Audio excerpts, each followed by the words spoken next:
Dans l'épisode du 5 juin d'Un si grand soleil, la galerie d'Alix et Hélène organise une exposition de lettres du XVIIIe siècle dans lesquelles elles pourront placer la fausse lettre réalisée par Ulysse. Dans cette lettre cryptée, l'emplacement des tableaux disparus de Boucher sera révélé pour que les faussaires puissent vendre leurs reproductions. Chargée de coder la lettre en question, Hélène décide d'encoder un autre message afin de se venger de Christian. Grâce à un procédé connu sous le nom d'acrostiche quand il s'agit de poésie, Hélène utilise la première lettre de chaque mot pour écrire son message accusateur. Christian Perrac est un faussaire, à l'insu du principal intéressé évidemment.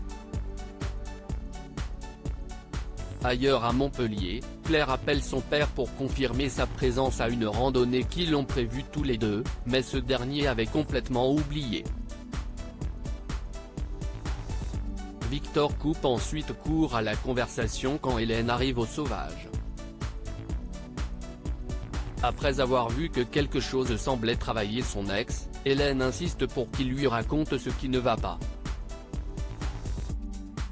Malgré sa réticence, Victor accepte de tout lui raconter autour d'un dîner. Pendant ce temps, Élise et Hakim interrogent Pierre Andrieux, leur principal suspect dans la tentative d'assassinat de Chloé Cresson. Ce dernier confesse et explique que dans une de ses chroniques judiciaires, Chloé fait passer sa fille pour une alcoolique irresponsable alors qu'elle est morte dans un accident de voiture provoqué par son petit ami.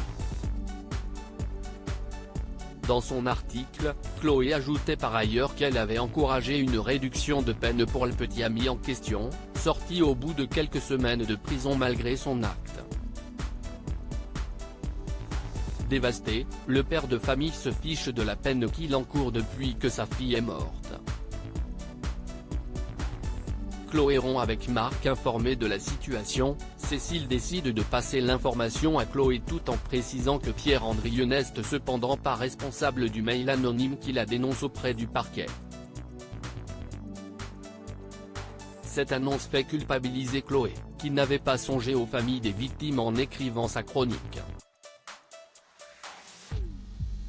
Elle se rend ensuite à l'hôpital pour voir Evan, où elle croise Laurine dans les couloirs. Les deux femmes ont une discussion tendue puisque Laurine n'hésite pas à provoquer Chloé, qui arrive à garder son calme jusqu'à un certain point.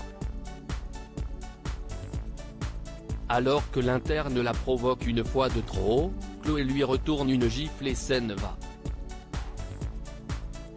De son côté, Evan a été opéré mais il explique à Chloé venue le rejoindre qu'il n'est pas sûr de retrouver toute la mobilité de son bras. Le soir venu, Chloé retrouve Marc et lui assure qu'elle ne regrette pas les moments qu'ils ont passés ensemble. Elle veut cependant sauver son mariage et s'en va après lui avoir caressé le visage une dernière fois.